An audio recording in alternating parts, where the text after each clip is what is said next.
എല്ലാവർക്കും നമസ്കാരം. ഡോക്ടർ സൗമ്യ സാറിനാണ്. ആളുകൾ ലൈവിൽ വന്നോ? ഇപ്പോ വളരെ ചർച്ചയിലിരിക്കുന്ന ഒരു വിഷയമാണ്. ആലപ്പുഴയില് ഒരു കുഞ്ഞ് വളരെയധികം വൈകല്യങ്ങളുമായിട്ട് ജനിച്ചു.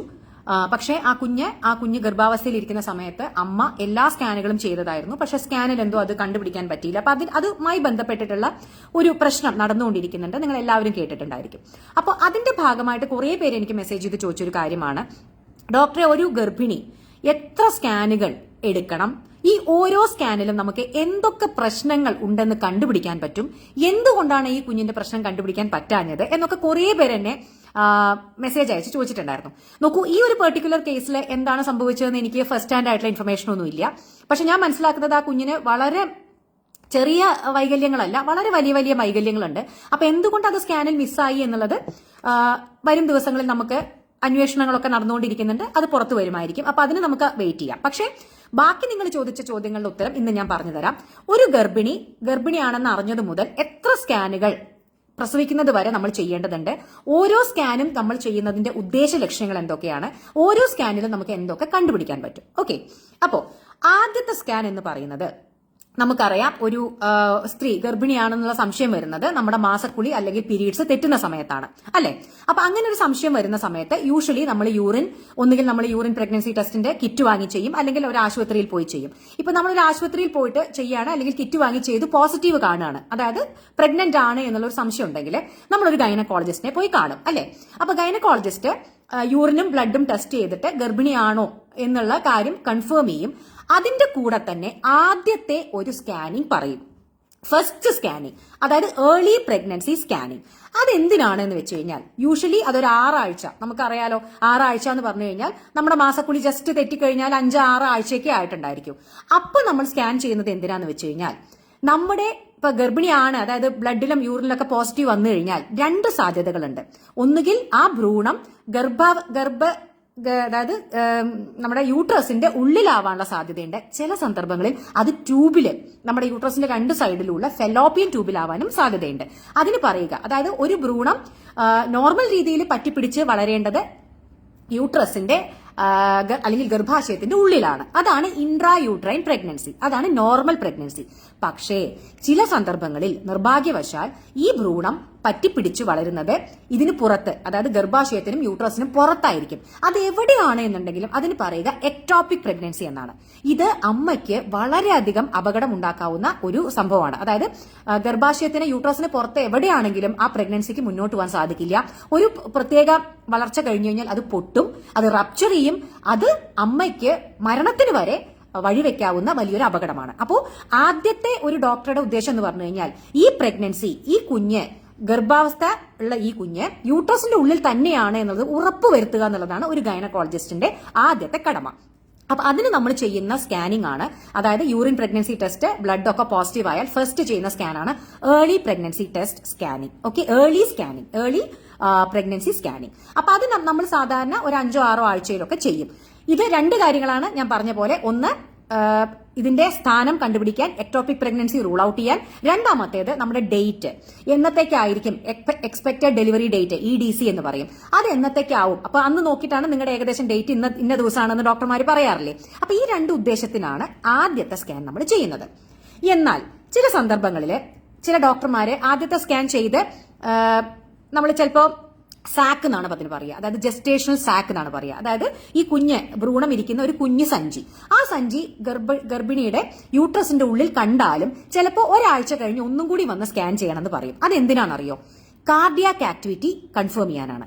ചില സന്ദർഭത്തിൽ നമ്മൾ ആദ്യം ചെയ്യുന്ന സ്കാനിൽ തന്നെ ഈ കുഞ്ഞിന്റെ ഭ്രൂണത്തിൽ നമുക്ക് കാർഡിയാക് ആക്ടിവിറ്റി, അതായത് അത് ഹൃദയം മിടിക്കുന്നത് നമുക്ക് കാണാൻ പറ്റും. അപ്പൊ നമുക്ക് ആ ഒരു കുഞ്ഞ് ലൈവാണ്, അതായത് ജീവനോടെയുള്ള ഭ്രൂണമാണ് എന്ന് ഉറപ്പിക്കാം.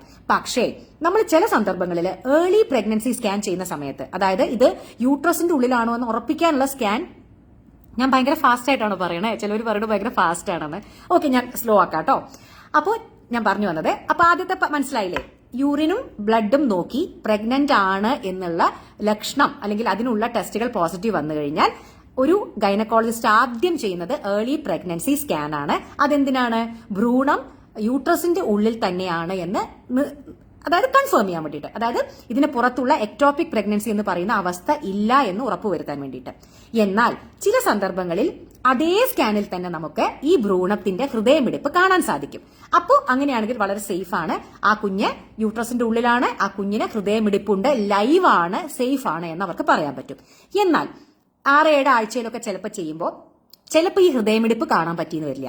ഭ്രൂണം യൂട്രസിന്റെ ഉള്ളിലാണ്, പക്ഷേ ഹൃദയമിടിപ്പ് കാണാനില്ല. അപ്പൊ എന്താ ഡോക്ടർ പറയാ? 1-2 ആഴ്ച കഴിഞ്ഞ് ഒന്നുകൂടി വന്നിട്ട് സ്കാൻ ചെയ്യാൻ പറയും. അതെന്തിനാണ്? ഹൃദയമിടിപ്പ് ഉണ്ടെന്ന് ഉറപ്പുവരുത്താനും കുഞ്ഞ് ലൈവാണ്, ജീവനുണ്ട് എന്ന് ഉറപ്പുവരുത്താനുമാണ്. അപ്പൊ മനസ്സിലായില്ലേ? അപ്പൊ ഞാൻ പറഞ്ഞു വന്നത്, എല്ലാവർക്കും ഈ 2 സ്കാനും ആദ്യത്തെ 6-8 ആഴ്ചയുടെ ഉള്ളിൽ ചെയ്യേണ്ടി വരില്ല. ഒരു സ്കാനിൽ തന്നെ ചില ആളുകൾക്ക് ഈ കാർഡിയാക് ആക്ടിവിറ്റിയും ഇൻട്രാ യൂട്രൈൻ പ്രഗ്നൻസിയും രണ്ടും കൺഫേം ചെയ്യാൻ സാധിക്കും. ചില സന്ദർഭങ്ങളിൽ ചില ആളുകൾ സംശയിക്കും, എന്തിനാ ഇപ്പൊ സ്കാൻ ചെയ്ത് 2 ആഴ്ച കഴിഞ്ഞിട്ട് ഇനിയും സ്കാൻ ചെയ്യാൻ പറയണമെന്ന് ചിലർക്ക് സംശയം തോന്നും. അതുകൊണ്ടാണ് പറഞ്ഞത്, അത് കാർഡിയാക് ആക്ടിവിറ്റി അല്ലെങ്കിൽ ഹൃദയമിടിപ്പ് ഉണ്ടെന്ന് ഉറപ്പുവരുത്താൻ വേണ്ടിയാണ് കേട്ടോ. ഞാൻ മെല്ലെയാണല്ലോ ഇപ്പൊ പറയുന്നത്, ഇതിലും മെല്ലെയാക്കി കഴിഞ്ഞാൽ ഭയങ്കര ഇഴയലാവും. ഓക്കെ, അപ്പൊ നമ്മൾ ആദ്യത്തെ 2 സ്കാനിനെ പറ്റി സംസാരിച്ചു. ഇനി മൂന്നാമത്തെ ഏറ്റവും വളരെ ഇമ്പോർട്ടന്റ് ആയിട്ടുള്ള 2 സ്കാനുകളാണ് ഇനി വരാൻ പോകുന്നത്. 11 മുതൽ 14 ആഴ്ചയ്ക്കുള്ളിൽ ചെയ്യുന്ന nuchal translucency scan, നാക്കൊടക്കും NT scan എന്ന് പറയും. Nuchal translucency scan, NT scan. അതെപ്പോഴാ ചെയ്യുക? അമ്മയ്ക്ക് അല്ലെങ്കിൽ ഭ്രൂണത്തിന് 11 മുതൽ 14 ആഴ്ചയ്ക്ക് ഉള്ളിലാണ് ഇത് ചെയ്യേണ്ടത്. അതെന്തിനാണ് ചെയ്യുന്നത്? വളരെ ഇമ്പോർട്ടന്റ് ആണ്, ഈ സ്കാൻ ഒരിക്കലും മിസ്സാക്കരുത്. ഇത് ചെയ്യുന്നത് ചില ജനിതക പ്രശ്നങ്ങൾ കുട്ടിക്ക് ഇല്ല എന്ന് ഉറപ്പുവരുത്താനാണ്. എല്ലാ ജനിതക പ്രശ്നങ്ങളും ഇല്ല എന്ന് ഉറപ്പുവരുത്താൻ പറ്റുമോ? ഇല്ല. പ്രധാനമായി ഏതൊക്കെയാണ്? ട്രൈസോമി 13, 18, 21. ഈ 3, അതായത് പെറ്റാവോ syndrome, Edward syndrome, down syndrome. ഇതിൽ ഡൗൺ സിൻഡ്രോം നിങ്ങൾ ഏറ്റവും കൂടുതൽ കേട്ടതായിരിക്കും അല്ലെ? ട്രൈസോമി 21 ആണ് ഡൗൺ സിൻഡ്രോം. അപ്പോൾ മെയിൻലി ഈ 3 ട്രൈസോമികൾ ഇല്ല എന്ന് ഉറപ്പുവരുത്താൻ നമ്മൾ ചെയ്യുന്ന ഒരു ടെസ്റ്റാണ്, സ്കാനാണ് NT സ്കാൻ. അത് നമ്മൾ ചെയ്യുന്നത് 11നും 14 ആഴ്ചയ്ക്കും ഇടയിലാണ്. ഇതിൽ നമുക്ക് വേറൊരു കാര്യം കൂടി മനസ്സിലാവും. കുഞ്ഞിന്റെ തലയോട്ടി, ബ്രെയിന്, കുഞ്ഞിന്റെ സ്പൈന്, അതായത് തലച്ചോറ്, തലയോട്ടി, അതുപോലെ തന്നെ താഴേക്കുള്ള ഈ സ്പൈൻ, ഇത്രയും സംഗതികൾ ഓക്കെ ആണോ എന്നുകൂടി ഈ 11 മുതൽ 14 ആഴ്ചയ്ക്കുള്ളിൽ ചെയ്യുന്ന NT സ്കാനിൽ നമ്മൾ നോക്കും. ഓക്കെ, അപ്പൊ നമ്മുടെ മൂന്നാമത്തെ സ്കാൻ മനസ്സിലായല്ലോ. ഈ സ്കാൻ ഒരു കാരണവശാലും മിസ് ചെയ്യരുത് കേട്ടോ. അപ്പോൾ NT scan between 11 to 14 weeks to rule out ചില ജനിതക തകരാറുകൾ. നിങ്ങൾ മനസ്സിലാക്കേണ്ട ഒരു കാര്യം, എല്ലാ ജനിതക തകരാറുകളും ഇതിലൂടെ നമുക്ക് റൂൾ ഔട്ട് ചെയ്യാൻ സാധിക്കില്ല. ഏറ്റവും കോമൺ ആയിട്ട് കാണുന്ന ട്രൈസോമി 21, ട്രൈസോമി 13, ട്രൈസോമി 18 എന്നീ 3 സിൻഡ്രോമുകൾ റൂൾ ഔട്ട് ചെയ്യാനാണ് മെയിൻ ആയിട്ട് നമ്മൾ NT സ്കാൻ ചെയ്യുന്നത്. അതിന്റെ കൂടെ തന്നെ കുട്ടിയുടെ തലയോട്ടിയിലോ തലച്ചോറിലോ മേജർ ആയിട്ടുള്ള പ്രശ്നങ്ങൾ, കുഞ്ഞു പ്രശ്നങ്ങളല്ല. ചില കുട്ടികൾ തലയോട്ടി കംപ്ലീറ്റ് ഇല്ലാതെ ജനിക്കാറുണ്ട്, അറിയോ?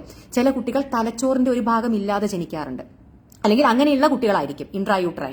ചില കുട്ടികൾക്ക് സ്പൈനൽ കോഡിൽ വലിയ പ്രശ്നങ്ങൾ, വൈകല്യങ്ങൾ കാണാറുണ്ട്. അപ്പോൾ തലച്ചോറും തലയോട്ടിയും സ്പൈനൽ കോഡിന്റെയും മേജർ ആയിട്ടുള്ള പ്രശ്നങ്ങൾ, കുഞ്ഞു പ്രശ്നങ്ങളല്ല, മേജർ ആയിട്ടുള്ള, നിങ്ങൾ മനസ്സിലാക്കണം, വെറും 11-14 ആഴ്ച പ്രായം, അതായത് സെന്റിമീറ്ററുകൾ മാത്രം ഉള്ള ഭ്രൂണമാണ് നമ്മൾ നോക്കുന്നത്. അപ്പോൾ ഈ മേജർ ആയിട്ടുള്ള പ്രശ്നങ്ങൾ ഉണ്ടോ എന്നുള്ളതാണ് നമ്മൾ ഇതിൽ നോക്കുന്നത്. അപ്പോൾ NT സ്കാൻ പറ്റി എല്ലാവരും മനസ്സിലായി വിചാരിക്കുന്നു.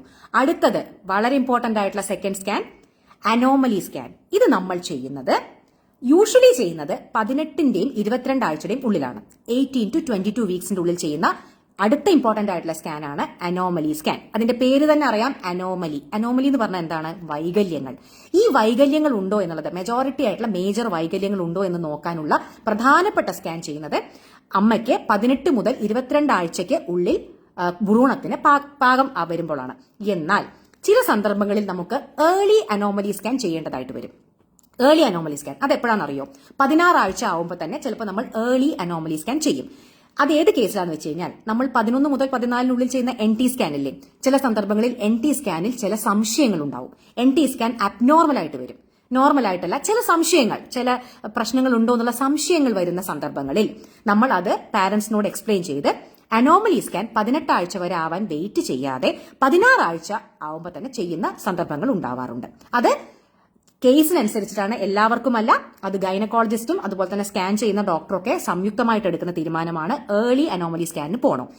NT സ്കാനും വേറെ ഹൈ റിസ്കുകളും ഒന്നുമില്ല, എല്ലാം നോർമലാണ്. നോർമലായിട്ട് പോകുന്ന പ്രഗ്നൻസി ആണെങ്കിൽ 18 ആഴ്ചയ്ക്കും 22 ആഴ്ചയ്ക്കും ഉള്ളിലാണ് അനോമലി സ്കാൻ നമ്മൾ ചെയ്യാറുള്ളത്. ഓക്കെ, ഇതിൽ തന്നെ നമ്മൾ മെയിൻ ആയിട്ട് നോക്കുന്നത് നമ്മുടെ മുഖത്തിന്റെ, അതായത് മുച്ചിറി, മുച്ചുണ്ട്, അതുപോലെ തന്നെ അണ്ണാക്കിൽ എന്തെങ്കിലും പ്രശ്നങ്ങളുണ്ടോ, മുഖത്ത് കാര്യമായിട്ടുള്ള പ്രശ്നങ്ങളൊക്കെ ഉണ്ടോ, ചെവി, അതുപോലെ കണ്ണ്, ഇങ്ങനത്തെ സംഗതികളെല്ലാം സ്ഥാനത്ത് തന്നെയല്ലേ, ഹാർട്ട് പ്രോപ്പറായിട്ടല്ലേ ഫംഗ്ഷൻ ചെയ്യുന്നത്, ഹാർട്ടിന് വൈകല്യങ്ങളുണ്ടോ, ഇതെല്ലാമാണ് നമ്മൾ സാധാരണ രീതിയിൽ ഈ 18ന്റെയും 22 ആഴ്ചയുടെയും ഉള്ളിലുള്ള ഈ സ്കാനിൽ നോക്കുന്നത്. അതിൽ തന്നെ പലപ്പോഴും ഡോക്ടർമാർ ഒരു 20 ആഴ്ച കഴിയാൻ വേണ്ടിയിട്ട് വെയിറ്റ് ചെയ്യാൻ പറയും. അതെന്തിനാന്ന് വെച്ച് കഴിഞ്ഞാൽ നമ്മുടെ കുഞ്ഞിന്റെ ഹൃദയം കംപ്ലീറ്റ് ആയിട്ട് ഫോം ചെയ്യുന്നത് 20 ആഴ്ചയ്ക്ക് ശേഷമാണ്. അപ്പൊ നമ്മൾ ചിലപ്പോൾ 18 ആഴ്ച ചെയ്യുമ്പോൾ ഹൃദയത്തിന്റെ എല്ലാ ഡീറ്റെയിൽസും കറക്റ്റ് ആയിട്ട് കിട്ടിക്കൊള്ളണമെന്നില്ല. അപ്പൊ അതുകൊണ്ട് ഡോക്ടർമാർ ചിലപ്പോൾ ഒരു 20 ആഴ്ച, 20ന്റെ 22ന്റെ ഉള്ളിൽ ചെയ്യാനാണ് സാധാരണ പറയാറുള്ളത്. കാരണം നമുക്ക് ഹൃദയ വൈകല്യങ്ങൾ വളരെ വലിയൊരു പ്രശ്നമാണ്. അപ്പൊ അതുകൊണ്ട് ഹൃദയ വൈകല്യങ്ങൾ ഉണ്ടോ എന്ന് അറിയണമെന്നുണ്ടെങ്കിൽ ഒരു 20 ആഴ്ച കഴിയണം. പ്രത്യേകിച്ചിട്ട് ചില സന്ദർഭങ്ങളിൽ ഈ സ്കാനിന്റെ പുറമെ ഫീറ്റൽ എക്കോ കൂടി ചെയ്യാൻ പറയാറുണ്ട്. അതായത് കുഞ്ഞിന്റെ ഹൃദയത്തിന്റെ, ഗർഭാവസ്ഥയിലുള്ള കുഞ്ഞിന്റെ ഹൃദയത്തിന്റെ ഫീറ്റൽ എക്കോ. അതെന്തിനാണെന്നറിയോ? ചില സന്ദർഭങ്ങളിൽ ഇപ്പോ മുമ്പ് ജനിച്ച കുട്ടികൾക്ക് കാർഡിയാക് അനോമലീസ് ഉണ്ടായിരുന്നു, അതായത് ഹൃദയ വൈകല്യങ്ങൾ ഉണ്ടായിരുന്നു. അച്ഛനമ്മമാർക്ക് ഹൃദയ വൈകല്യങ്ങളുണ്ട്. അമ്മ അപസ്മാരത്തിനുള്ള മരുന്നുകൾ കഴിക്കുന്നുണ്ട്. അമ്മയ്ക്ക് ഷുഗർ ഉണ്ട്. പ്രത്യേകിച്ചിട്ട് ഗർഭാവസ്ഥയിലുള്ള ഷുഗറും അതിനേക്കാൾ കൂടുതൽ പ്രശ്നമാണ് ഓൾറെഡി ഷുഗർ ഉള്ള, അതായത് ഡയബറ്റീസ് ഉള്ള അമ്മ ഗർഭിണിയാവുന്നതും. അങ്ങനെയുള്ള ചില സന്ദർഭങ്ങളിൽ കുഞ്ഞിന് ഹൃദയ വൈകല്യം ഉണ്ടാവാനുള്ള സാധ്യത വളരെ കൂടുതലാണ് സാധാരണ കുട്ടികളെ അപേക്ഷിച്ചിട്ട്. അപ്പൊ അങ്ങനെയുള്ള കേസുകളിൽ അനോമലി സ്കാനിന്റെ കൂടെ തന്നെ ഡോക്ടർമാർ ഫീറ്റൽ എക്കോ കൂടി എടുത്ത് ഹൃദയത്തിന്റെ വൈകല്യങ്ങൾ ഇല്ല എന്ന് ഉറപ്പുവരുത്താൻ പറയാറുണ്ട്. ആ ഫീറ്റൽ എക്കോ നമ്മൾ എടുക്കുന്നതും 20 മുതൽ 24 ആഴ്ചയ്ക്കുള്ളിലാണ്. മനസ്സിലായില്ലേ? അപ്പൊ നിങ്ങൾ മനസ്സിലാക്കേണ്ടത് 18 ആഴ്ച കഴിഞ്ഞാൽ യൂഷ്വലി ബിറ്റ്വീൻ 20 to 24 വീക്സ് നമ്മൾ അനോമലി സ്കാനും ചെയ്യണം. ഫീറ്റൽ എക്കോ എല്ലാവർക്കുമല്ല, എന്നാൽ റിസ്ക് ഉള്ള കുട്ടികൾക്ക് ഫീറ്റൽ എക്കോ, പ്രത്യേകിച്ച് ഞാൻ പറഞ്ഞല്ലോ അമ്മ അപസ്മാരത്തിനുള്ള മരുന്നുകൾ കഴിക്കുക, അമ്മയ്ക്ക് ഷുഗർ ഉണ്ടാവുക, അതുപോലെ തന്നെ family history of heart diseases, അങ്ങനെയുള്ള കുറേ കാര്യങ്ങളുണ്ട്. ഞാൻ ഏറ്റവും കോമണസ്റ്റ് ആയിട്ടുള്ളതേ പറഞ്ഞിട്ടുള്ളൂ. അങ്ങനെയുള്ള സന്ദർഭങ്ങളിൽ ഫീറ്റൽ എക്കോ കൂടി നമ്മൾ ചെയ്യേണ്ടതുണ്ട്. അപ്പോൾ നമ്മുടെ അനോമലി സ്കാൻ കഴിഞ്ഞു എന്ന് വിശ്വസിക്കുന്നു. ഇനി സംശയങ്ങളില്ലല്ലോ. അടുത്തത്, അപ്പോൾ കുഞ്ഞ് 20-22 ആഴ്ചയിൽ അനോമലി സ്കാൻ ചെയ്തു, ഒക്കെ നോർമലാണ്. ഓക്കെ, 28 ആഴ്ചയായി, അതായത് അമ്മ 7 മാസം കംപ്ലീറ്റ് ചെയ്തു. 28 ആഴ്ച കഴിഞ്ഞു കഴിഞ്ഞാൽ ഐഡിയലി എല്ലാ ഗൈനക്കോളജിസ്റ്റുകളും അത് നമ്മൾ ഡോക്ടർമാർക്ക് വിട്ടുകൊടുക്കണം. കാരണം ഓരോ ഗർഭിണികളും ഓരോ അവസ്ഥയിലുള്ളവരാണ്. ചില ഗർഭിണികൾക്ക് വെള്ളം കുറവായിരിക്കും, ചില ഗർഭിണികൾക്ക് മറുപിള്ള ചിലപ്പോൾ സ്ഥാനം തെറ്റിയിട്ടായിരിക്കും കിടക്കുന്നുണ്ടാവുക, ചില ഗർഭിണികളുടെ ഗർഭസ്ഥ ശിശുവിന്റെ വളർച്ച ചെറിയ മുരടിപ്പുണ്ടാവും. അപ്പോൾ ഓരോരുത്തർക്കും ഓരോ പോലെയായിരിക്കും. അപ്പൊ 28 ആഴ്ച കഴിഞ്ഞിട്ട് എത്ര ഫ്രീക്വന്റ്ലി സ്കാൻ എടുക്കണം എന്നുള്ള തീരുമാനം ആരുടെയാണ്? ആ ഗർഭിണിയെ നോക്കുന്ന ഗൈനക്കോളജിസ്റ്റിന്റെയാണ്. നോർമൽ രീതിയിൽ വേറെ പ്രശ്നങ്ങളൊന്നും ഇല്ലെങ്കിൽ 28 ആഴ്ച കഴിഞ്ഞു കഴിഞ്ഞാൽ ഓരോ മാസം കൂടുമ്പോഴും 28 ആഴ്ച, 32 ആഴ്ച, 36 ആഴ്ച, ഇങ്ങനെ ഓരോ 4 ആഴ്ച കൂടുമ്പോഴും ഓരോ സ്കാനുകൾ എടുക്കാൻ പറയാറുണ്ട്, വേറെ ഹൈ റിസ്കുകളൊന്നും ഇല്ലെങ്കിൽ. കാരണം ഓരോ മാസം കഴിയുമ്പോൾ എന്താണ് കുഞ്ഞിന്റെ പൊസിഷനിൽ വരുന്ന മാറ്റം, മറുപിള്ളയിൽ വരുന്ന മാറ്റം, കുഞ്ഞിന്റെ ഗ്രോത്ത് എത്രയാണ്, അങ്ങനെ കുറേ കാര്യങ്ങൾ നമുക്ക് അറിയാനുണ്ട്. വെള്ളത്തിന്റെ അളവ് എത്രയാണ്, ഇതൊക്കെ അറിയാനുണ്ടല്ലോ. അപ്പൊ അതുകൊണ്ട് 28 ആഴ്ചയ്ക്ക് ശേഷം ഓരോ മാസവും ഓരോ 4 ആഴ്ച കൂടുമ്പോഴും ഓരോ സ്കാൻ ടിൽ ഡെലിവറി വരെ എടുക്കാൻ പറയാറുണ്ട്. അതായത് 28, 32, 36. നോർമൽ രീതിയിൽ 36 ആഴ്ചയിലായിരിക്കും ഒരു ഫൈനൽ സ്കാൻ നമ്മൾ എടുക്കുക കേട്ടോ. അപ്പൊ അത് ഞാൻ പറഞ്ഞല്ലോ, ഇത് ജനറലി പറയുന്നതാണ്. എങ്ങനെ എടുക്കണം? ചിലപ്പോൾ വളരെ ഹൈ റിസ്ക് ഉള്ള അമ്മമാരുണ്ടായിരിക്കും. ഞാൻ പറഞ്ഞില്ലേ, ചിലപ്പോൾ പ്ലസന്റ് വളരെ താഴെ കിടക്കുന്ന അമ്മമാരുണ്ടായിരിക്കും, വെള്ളം ഭയങ്കരമായിട്ട് കുറഞ്ഞു പോയിട്ടുള്ള അമ്മമാരുണ്ടായിരിക്കും, കുഞ്ഞിന്റെ ഗ്രോത്ത് ഭയങ്കര പ്രശ്നമായിട്ടുള്ള അമ്മമാരുണ്ടായിരിക്കും, ചില സന്ദർഭങ്ങളിൽ അമ്മയിൽ നിന്ന് കുഞ്ഞിലേക്കുള്ള രക്തയോട്ടം കുറഞ്ഞ അമ്മമാരുണ്ടായിരിക്കും. ഇവരൊക്കെ ഹൈ റിസ്കിലുള്ള ആളുകളാണ്. അപ്പൊ അങ്ങനെ ഹൈ റിസ്കിൽ ചില അമ്മമാരുടെ BP ഭയങ്കര കൂടുതലായിരിക്കും, ഷുഗർ ഭയങ്കര കൂടുതലായിരിക്കും. അപ്പോൾ അങ്ങനെയുള്ള ഹൈ റിസ്ക് അമ്മമാരാണെങ്കിൽ ചിലപ്പോൾ 4 ആഴ്ചയൊന്നും മാറ്റാൻ ചിലപ്പോൾ അവർക്ക് പറ്റിയെന്ന് വരില്ല. ചിലപ്പോൾ 2 ആഴ്ച കൂടുമ്പോൾ തന്നെ സ്കാൻ എടുക്കണമെന്ന് ഗൈനക്കോളജിസ്റ്റ് പറയും. അപ്പോൾ അത് അവരുടെ തീരുമാനത്തിന് നമുക്ക് വിട്ടുകൊടുക്കേണ്ടതായിട്ട് വരും. അതെന്തുകൊണ്ടാണ്? പേഷ്യന്റിന്റെ സേഫ്റ്റി നോക്കിയിട്ടാണ് അവർ തീരുമാനിക്കുന്നത്. അപ്പൊ അത് എല്ലാ 4 ആഴ്ചയും മാത്രമേ എടുക്കേണ്ടുള്ളൂ എന്ന് നമുക്ക് അങ്ങനെ ഒരു അലിഖിതമായ നിയമമൊന്നുമില്ല കേട്ടോ. അപ്പോൾ ഞാൻ പറഞ്ഞ പോലെ നോർമൽ കേസുകളിൽ എവറി 4 വീക്സ് ആഫ്റ്റർ 28 വീക്സ് ആണ് നമ്മൾ എടുക്കുന്നത്. അതിൽ എന്തൊക്കെയാണ് നമ്മൾ നോർമലി നോക്കുന്നത്? മെയിൻ ആയിട്ട് 32 ആഴ്ചയിലെ സ്കാൻ വളരെ ഇമ്പോർട്ടന്റ് ആണ്. 32 ആഴ്ചയിലെ സ്കാൻ എന്തിനൊക്കെയാണ് നമ്മൾ ശ്രദ്ധിക്കേണ്ടതെന്ന് വെച്ച് കഴിഞ്ഞാൽ പ്ലസന്റ, മറുപിള്ള എവിടെയാണ് കിടക്കുന്നത്. നിങ്ങൾക്ക് അറിയാലോ, മറുപിള്ള താഴെയൊക്കെ കടന്നു കഴിഞ്ഞാൽ ബ്ലീഡിങ്ങിനുള്ള സാധ്യത വളരെ കൂടുതലാണ്. അപ്പൊ മറുപിള്ളയുടെ സ്ഥാനം അറിയേണ്ടത് വളരെ ഇമ്പോർട്ടന്റ് ആണ്. കാര്യം മറുപിള്ള താഴെയൊക്കെ ആണെന്നുണ്ടെങ്കിൽ ചിലപ്പോൾ നമുക്ക് സിസേറിയൻ ഒക്കെ ചെയ്യേണ്ടതായിട്ട് വരും. സോ മറുപിള്ളയുടെ സ്ഥാനം അസസ് ചെയ്യുക. അതിന് 32 ആഴ്ചയിലെ സ്കാൻ വളരെ ഇമ്പോർട്ടന്റ് ആണ്. അടുത്തത് കുഞ്ഞിന്റെ ഗ്രോത്ത്. കുഞ്ഞ് നോർമൽ രീതിയിൽ വെയിറ്റും ഹൈറ്റും എല്ലാം വെക്കുന്നുണ്ടോ, ഗ്രോത്ത് റിട്ടാർഡേഷൻ ഉണ്ടോ എന്ന് അറിയുന്നതിന് വളരെ ഇമ്പോർട്ടന്റ് ആണ്. അടുത്തത് ലൈക്കർ, അതായത് അമ്മയുടെ ഗർഭപാത്രത്തിനുള്ളിലെ വെള്ളം. അത് കൂടുതലായാലും കുഴപ്പമാണ്, കുറഞ്ഞാലും കുഴപ്പമാണ്. അപ്പൊ അത് കൂടുതലാണോ കുറഞ്ഞതാണോ എന്ന് അറിയാനും വളരെ ഇമ്പോർട്ടന്റ് ആണ് കേട്ടോ. അപ്പൊ ഇത്രയും കാര്യങ്ങൾ നമ്മൾ 32 മുതൽ 36 ആഴ്ചയ്ക്കുള്ളിൽ അസസ് ചെയ്ത് വെക്കും. ഇനി അവസാനത്തെ സ്കാൻ എന്ന് പറയുന്നത് ടേം സ്കാൻ ആണ്. ഈ ടേം സ്കാൻ എന്ന് പറയുന്നത് നോർമൽ രീതിയിൽ 35 to 36 വീക്സിൽ നമ്മൾ എടുക്കും. അതായത് 36 വീക്സ് പറഞ്ഞാൽ ഏകദേശം 8 മാസം 9 മാസമൊക്കെ കഴിഞ്ഞു, അതായത് ഡെലിവറിയുടെ അടുത്ത ഡേറ്റ് ആയി. അപ്പോൾ ആ ഒരു സമയത്ത് നമ്മൾ ഒരു ടേം സ്കാൻ, അതെന്തിനാണ്, ഫൈനലായിട്ട് കിട്ടാൻ ഒരു കുട്ടിയുടെ ഏകദേശം എസ്റ്റിമേറ്റഡ് വെയിറ്റ് എത്രയാണ്, കുഞ്ഞിന്റെ കിടപ്പ് എങ്ങനെയാണ്, മറുപിള്ള എവിടെയാണ്, എത്രത്തോളം വെള്ളമുണ്ട്, വേറെ എന്തെങ്കിലും പ്രശ്നങ്ങളുണ്ടോ, കോഡ് അത് വളരെ ഇമ്പോർട്ടന്റ് ആണ്. കുഞ്ഞിന്റെ പൊക്കിൽ കൊടിയില്ലേ, ചില സമയത്ത് 2-3 തവണയൊക്കെ കുഞ്ഞിന്റെ കഴുത്തിൽ കുടുങ്ങി കിടക്കുന്നുണ്ടായിരിക്കും. അപ്പൊ അങ്ങനത്തെ ഉള്ള കുഞ്ഞിനെ നമുക്ക് നോർമൽ ഡെലിവറിക്ക് വെക്കാൻ സാധിക്കില്ല, അതിനെ ചിലപ്പോൾ പെട്ടെന്ന് സിസേറിയൻ ചെയ്യേണ്ടതായിട്ട് വരും. അപ്പൊ അങ്ങനെയുള്ള വളരെ ഇമ്പോർട്ടന്റ് ആയിട്ടുള്ള പല ഇൻഫർമേഷൻസ് നമുക്ക് കിട്ടുന്നത് ടേം സ്കാനിലാണ് കേട്ടോ. അപ്പൊ ഇത്രയും സ്കാനുകൾ വളരെ ഇമ്പോർട്ടന്റ് ആണ്. ഞാൻ ഒന്നുകൂടി പറയാം. First early pregnancy detection scan. അതിൽ തന്നെ എന്താണ് നമ്മൾ നോക്കുന്നത്, ഈ ഭ്രൂണം യൂട്രസിനുള്ളിൽ തന്നെയല്ലേ എന്നുള്ളത് നമ്മൾ ഉറപ്പുവരുത്തുന്നു. കുഞ്ഞിന് കാർഡിയാക് ആക്ടിവിറ്റി ഉണ്ടോ, അതായത് ഹൃദയമിടിപ്പ് ഉണ്ടോ, കുഞ്ഞ് ജീവനോടെ ഉണ്ടോ എന്ന് ഉറപ്പുവരുത്തുന്നു. രണ്ടാമത്തേത് 11 മുതൽ 14 ആഴ്ചയിൽ ചെയ്യുന്ന NT സ്കാൻ ആണ്. വളരെ കോമൺ ആയിട്ട് കാണുന്ന ചില ജനിതക തകരാറുകൾ നമുക്കിതിൽ കണ്ടുപിടിക്കാൻ സാധിക്കും. അടുത്തത് നമ്മൾ ചെയ്യുന്നത് 18 മുതൽ 22 ആഴ്ചയ്ക്കുള്ളിൽ ചെയ്യുന്ന അനോമലി സ്കാൻ ആണ്. ഇതിൽ വളരെ മേജർ ആയിട്ടുള്ള പല അനോമലികളും വൈകല്യങ്ങളും കണ്ടുപിടിക്കാൻ നമുക്ക് സാധിക്കുന്നു. ഇതിനുശേഷം 28 ആഴ്ചയ്ക്ക് ശേഷം വേറെ പ്രശ്നങ്ങളൊന്നും ഇല്ലെങ്കിൽ എല്ലാ 4 ആഴ്ചയിലും നമ്മൾ സ്കാൻ എടുക്കേണ്ടതാണ്. പക്ഷേ എന്തെങ്കിലും ഹൈ റിസ്ക് ഉള്ള അമ്മമാരാണെങ്കിൽ ചിലപ്പോൾ ഇതിലും കൂടുതൽ ഫ്രീക്വന്റ്ലി നമുക്ക് എടുക്കേണ്ടതായിട്ട് വരും. അവസാനത്തെ സ്കാൻ ടേം സ്കാൻ എന്ന് പറയുന്നത് ഏകദേശം 35-36 ആഴ്ചയിൽ നമ്മൾ എടുക്കുന്നു. ഇത് ഫൈനലായിട്ട് നമുക്ക് എന്താണ് ആ അമ്മയുടെ ഗർഭത്തിനുള്ളിലെ അവസ്ഥ എന്നറിയാൻ ഒരു ഫൈനൽ സ്കാൻ ആയിട്ട് നമുക്ക് ഇതിനെ കണക്കാക്കാം കേട്ടോ. അപ്പൊ ഇത്രയുമാണ് നിർബന്ധമായിട്ടും ഒരു ഗർഭിണിയാണെന്ന് അറിഞ്ഞത് മുതൽ ഡെലിവറി വരെ അത്രയും ആ 9 മാസത്തിനുള്ളിൽ നിർബന്ധമായിട്ടും എടുക്കേണ്ട സ്കാനുകൾ. ഇതിനപ്പുറത്തേക്ക് പലപ്പോഴും സ്കാനുകൾ എടുക്കേണ്ടതായിട്ട് വരാറുണ്ട്. That depends on the clinical details of the mother. കാരണം ഓരോ പ്രഗ്നൻസിയും ഓരോ ഗർഭിണിയും ഓരോ പോലെയാണ്. ഓരോരുത്തരുടെ ആരോഗ്യസ്ഥിതി വ്യത്യസ്തമാണ്, ഓരോരുത്തരുടെ അവസ്ഥ വ്യത്യസ്തമാണ്. അപ്പൊ അതിനനുസരിച്ചിട്ട് അവരുടെ ഗൈനക്കോളജിസ്റ്റ് കൂടുതലും കുറവൊക്കെ വേണമെന്ന് അപ്പൊ അവർ പറയും കേട്ടോ. യെസ്, ഫീവർ മാറിയോ എന്ന് ചോദിക്കുന്നുണ്ട്. ഫീവറൊക്കെ മാറി രാജേഷ്, താങ്ക് യു. യെസ്, അപ്പോൾ ഡീറ്റെയിൽ കറക്റ്റ് മനസ്സിലായില്ലേ? കാര്യം ഇത് നിങ്ങൾ വളരെ ഇമ്പോർട്ടന്റ് ആയിട്ട് മനസ്സിലാക്കേണ്ട കാര്യമാണ്. പലപ്പോഴും എന്തിനാണ് ഇത്രയും സ്കാൻ എടുക്കുന്നതെന്നൊക്കെ നോക്കൂ. എല്ലാ ഡോക്ടർമാരുടെയും ഏതൊരു ഗൈനക്കോളജിസ്റ്റും ആഗ്രഹിക്കുന്ന എന്താണ്, ആരോഗ്യത്തോടുകൂടി എന്നെ വന്ന് കാണുന്ന ഒരു ഗർഭിണി പ്രസവിക്കണം എന്നാണ് അല്ലെ. ഇങ്ങനെയുള്ള വൈകല്യത്തോടു കൂടി കുട്ടി ജനിക്കണം എന്നും ഒരു ഗൈനക്കോളജിസ്റ്റും ആഗ്രഹിക്കില്ല. കാര്യം അത് അവരെ സംബന്ധിച്ചിട്ട് ഒരു വിഷമമുള്ള കാര്യമാണ് അല്ലെ. അപ്പൊ അതുകൊണ്ട് ഒരു കോംപ്ലിക്കേഷനും ഇല്ല എന്ന് ഉറപ്പുവരുത്താൻ ചിലപ്പോൾ അവർക്ക് 1-2 സ്കാനൊക്കെ അധികം ചെയ്യേണ്ടതായിട്ട് വന്നേക്കാം. അത് സേഫ് സൈഡ് ആവാൻ വേണ്ടി ചെയ്യുന്നതാണ്. പക്ഷെ പലരും അതിനെ ഒരു സംശയ ദൃഷ്ടിയോട് കൂടിയൊക്കെ നോക്കുന്നത് കാണാറുണ്ട്. അപ്പൊ അതുകൊണ്ടാണ് ഞാൻ വളരെ ക്ലിയർ ആയിട്ട് പറഞ്ഞത് ഇതൊക്കെ ഓരോ സ്കാനും എന്തിനാണ് ചെയ്യുന്നത്, നമ്മൾ എന്തൊക്കെയാണ് അതിൽ നോക്കുന്നത് എന്നുള്ളത് കേട്ടോ. യെസ്, ഇനി വേറെ എന്തെങ്കിലും ഇതിൽ സംശയങ്ങളുണ്ടോ നിങ്ങൾക്ക് ആർക്കെങ്കിലും? ഇപ്പൊ ഞാൻ പറഞ്ഞ കാര്യങ്ങളിൽ പ്രഗ്നൻസി ടൈമിൽ എടുക്കുന്ന സ്കാനുകളിൽ എന്തെങ്കിലും സംശയങ്ങൾ, ഞാൻ പറഞ്ഞ കാര്യങ്ങളിൽ സംശയങ്ങളുണ്ടെങ്കിൽ ചോദിച്ചോളൂ. ബഹ്റൈനിലേക്ക് ഞാൻ 5-ാം തീയതി എത്തും ബൈജു, 5-ാം തീയതി എത്തും. ഞാൻ ഡീറ്റെയിൽസ് ഒക്കെ പറയാം കേട്ടോ. യെസ്, ആലപ്പുഴയിൽ സംഭവിച്ചത് എന്താണെന്ന് ചിത്രലേഖ ചോദിക്കുന്നുണ്ട്. നോക്കൂ, എനിക്കറിയില്ല ആലപ്പുഴയിൽ സംഭവിച്ചത് എന്താണെന്നുള്ളത്. ഞാൻ ഇവിടെയല്ലേ, നമുക്കവിടെ അതിന്റെ ഒരു മെഡിക്കൽ ബോഡിയൊക്കെ ഉണ്ടല്ലോ, അവരത് അന്വേഷിക്കുന്നുണ്ട്. എനിക്ക് ആ കുഞ്ഞിന് ഞാൻ മനസ്സിലാക്കിയിടത്തോളം വളരെ മേജർ ആയിട്ടുള്ള വൈകല്യങ്ങളുണ്ട്. അപ്പൊ എന്തുകൊണ്ട് അത് സ്കാനിങ്ങിൽ കാണാൻ പറ്റിയില്ല, എന്തുകൊണ്ട് മിസ്സായി എന്നുള്ളതൊക്കെ അന്വേഷണം നടക്കുകയാണ്. അപ്പൊ അതിൽ അറിയാതെ ഒരു അഭിപ്രായം പറയുന്നത് ശരിയല്ലല്ലോ. യെസ്, വേറെന്താണ്? ഡിസംബർ 6-നാണ് ഡേറ്റ് പറഞ്ഞിരിക്കുന്നത് എന്നൊക്കെ പറയുന്നുണ്ട്. അപ്പോൾ ഓൾ ദി ബെസ്റ്റ്, മോൾക്ക് നല്ലൊരു കുട്ടി ഉണ്ടാവട്ടെ കേട്ടോ. എന്തെങ്കിലും സംശയങ്ങൾ ഉണ്ടെങ്കിൽ ഒരു 2 മിനിറ്റിൽ നമുക്ക് ക്ലിയർ ചെയ്യാം. ഞാനീ പറഞ്ഞ ഗർഭാവസ്ഥയിൽ നമ്മൾ എടുക്കേണ്ട സ്കാനിങ്ങുകൾ കേട്ടോ, അതാണ് നമ്മുടെ വിഷയം. അപ്പൊ എന്തെങ്കിലും സംശയങ്ങൾ ഉണ്ടെങ്കിൽ പെട്ടെന്ന് ചോദിച്ചോളൂ. ഞാൻ പറഞ്ഞതെല്ലാം ക്ലിയർ ആയല്ലോ? ആദ്യം കുറച്ച് സ്പീഡ് കൂടിയെന്ന് എനിക്ക് മനസ്സിലായി. ഇപ്പൊ ഓക്കെ അല്ലേ? യെസ്,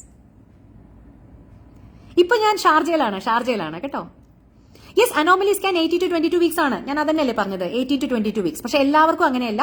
ചിലപ്പോൾ ഏർലി അനോമലി സ്കാൻ ചെയ്യേണ്ടതായിട്ട് വരും ബൈ 16 വീക്സ്. അതെപ്പോഴാണ്? നമുക്ക് NT സ്കാൻ, നമ്മൾ അതിനു മുമ്പ് ചെയ്യുന്ന NT സ്കാനിൽ എന്തെങ്കിലുമൊക്കെ പ്രശ്നങ്ങളുണ്ട് അല്ലെങ്കിൽ വേറെ എന്തെങ്കിലും റിസ്കുകൾ ഉണ്ട് എന്നുണ്ടെങ്കിൽ ചിലപ്പോൾ നമുക്ക് അനോമലി സ്കാൻ കുറച്ച് നേരത്തെ ചെയ്യേണ്ടതായിട്ട് വരും കേട്ടോ.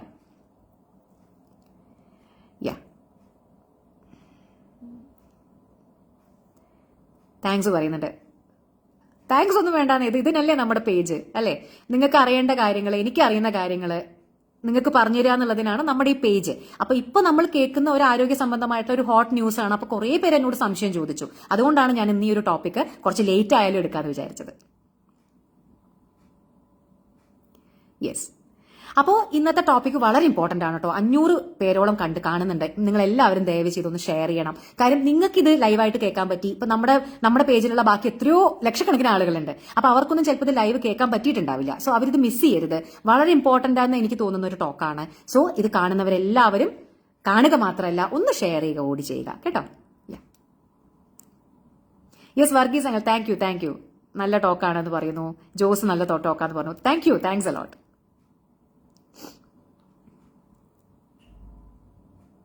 ഓക്കെ, അപ്പൊ അന്ന് അങ്ങനെയാണെങ്കിൽ സംശയങ്ങളൊന്നും ഇല്ലെങ്കിൽ നമുക്ക് പതുക്കെ വൈൻഡപ്പ് ചെയ്യാം അല്ലേ? ഓക്കെ, അപ്പൊ എല്ലാവർക്കും നല്ലൊരു വീക്കെൻഡ് ആശംസിക്കുന്നു. Bye, take care. Thank U.